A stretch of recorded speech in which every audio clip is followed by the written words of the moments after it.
তো জয় হিন্দ বন্ধুরা। তো জিকে যে প্র্যাকটিস সেট, ঠিক আছে, সেই সেটটি নিয়ে এসেছি। তো কার কত স্কোর হচ্ছে প্রথমেই বলে রাখি, সেই স্কোরটি অবশ্যই কমেন্টে জানাবে, ঠিক আছে। তো চলো শুরু করা যাক আজকের যে প্রশ্নগুলো রেখেছি। প্রথম প্রশ্ন দেখো, প্রথম প্রশ্ন হচ্ছে সৌরজগতের সবচেয়ে, ঠিক আছে, সেকেন্ড বলেছি, এটা কিন্তু মনে রাখবে, সেকেন্ড বৃহত্তম গ্রহ কোনটি? না, সেটি হলো শনি। আর তোমাদের যদি বলা হতো শুধু এরকম প্রশ্নটা, যে সৌরজগতের সবচেয়ে বড় গ্রহের নাম কি, বৃহত্তম গ্রহটি কোনটি? না, সেটি হতো বৃহস্পতি, ঠিক আছে।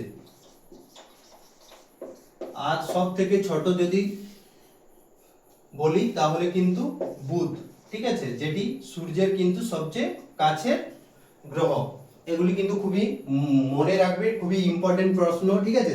তারপরে দেখো দ্বিতীয় প্রশ্ন, ভারতের চিনির ভান্ডার কাকে বলা হয়? ঠিক আছে, তো ভারতের চিনির ভান্ডার।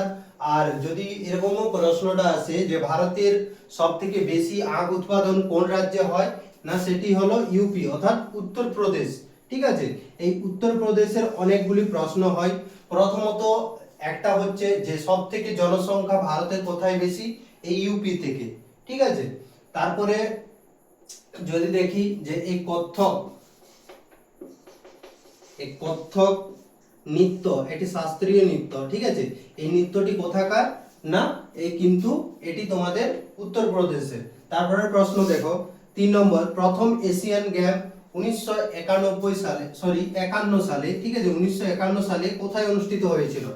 উত্তর হচ্ছে নিউ দিল্লিতে, ঠিক আছে। এশিয়ান গেম, গেমগুলি মনে রাখবে, গেম থেকে প্রশ্ন অ্যাটলিস্ট দুটো পাবে, ঠিক আছে। তো সেগুলি একটু খেয়াল রাখবে। তারপরে দেখো বঙ্গভঙ্গ কে করেন? ঠিক আছে, এই বঙ্গভঙ্গ করেন লর্ড কার্জন। এটি যদি আমরা দেখি কত সালে করা হয়েছিল? না, 1905 সালে কিন্তু এই বঙ্গভঙ্গ হয়, ঠিক আছে। বঙ্গভঙ্গ বলতে কি বুঝি আমরা?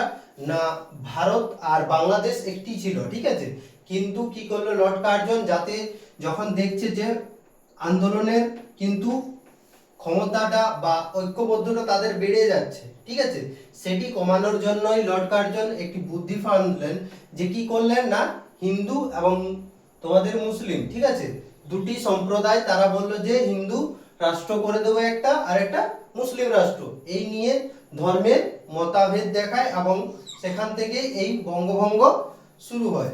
তারপরে দেখো ভারতের সবচেয়ে বেশি কফি উৎপাদন কোন রাজ্যে হয়? না, এটির উত্তর হচ্ছে কর্ণাটক। এটি কিভাবে মনে রাখবে দেখো, ক দিয়ে কফি, ঠিক আছে, ক দিয়ে কর্ণাটক।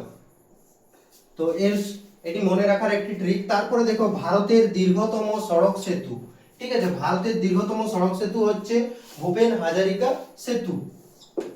তারপরে দেখো আমি আসি 7 নম্বর প্রশ্নে, যে পঞ্চনদের দেশ কাকে বলা হয়? ঠিক আছে, অর্থাৎ কোন রাজ্যের মধ্য দিয়ে 5টি নদী প্রবাহিত হয়েছে? সেটি হচ্ছে আমাদের পাঞ্জাব, সেই জন্য একে কিন্তু পঞ্চনদের দেশ বলা হয় বা রাজ্য।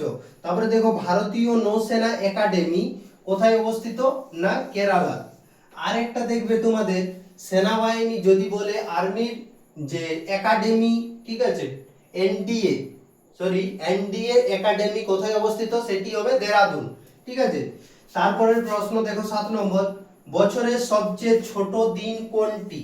ঠিক আছে, বছরের সবচেয়ে ছোট দিন হচ্ছে 22শে ডিসেম্বর।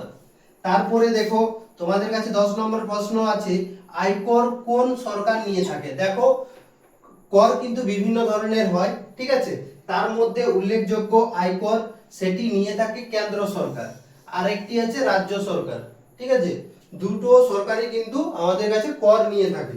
তার মধ্যে 11 নম্বর দেখো, যে চিল্কা লেগুন, ঠিক আছে, অর্থাৎ চিল্কা উপহ্রদ, ঠিক আছে, এটি কোন রাজ্যে অবস্থিত? না, এটি তোমাদের কিন্তু ওড়িশাতে অবস্থিত। আচ্ছা, তোমাদেরকে আগের ক্লাসে পড়িয়েছে, তোমরা বলো যে উড়িষ্যার দীর্ঘতম নদীর নাম কি? যে জয় হিন্দ কথাটি প্রথম কে বলেছিলেন, বা এই জয় হিন্দ নারা কে দিয়েছিল? এটির উত্তর হচ্ছে তোমাদের নেতাজি সুভাষচন্দ্র বসু, ঠিক আছে। তো লেখাগুলো একটু কালি দিয়ে হয়তো কম আছে, তার জন্য একটু ঝাপসা দেখাচ্ছে, তো কথাগুলো শুনে একটু লিখে নেবে, ঠিক আছে, একটু অ্যাডজাস্ট করে নাও। তারপরে দেখো 14 নম্বরে বলছে যে দেখো রাজধানী থেকে একটি প্রশ্ন আপনার চোখ নুমে তোমরা কিন্তু দেখতে পাবে, ঠিক আছে। তো আমি বলবো যে রাজধানী মানে রাজ্যগুলি আছে সেগুলির রাজধানীগুলি মুখস্থ করে ফেলবে, ঠিক আছে।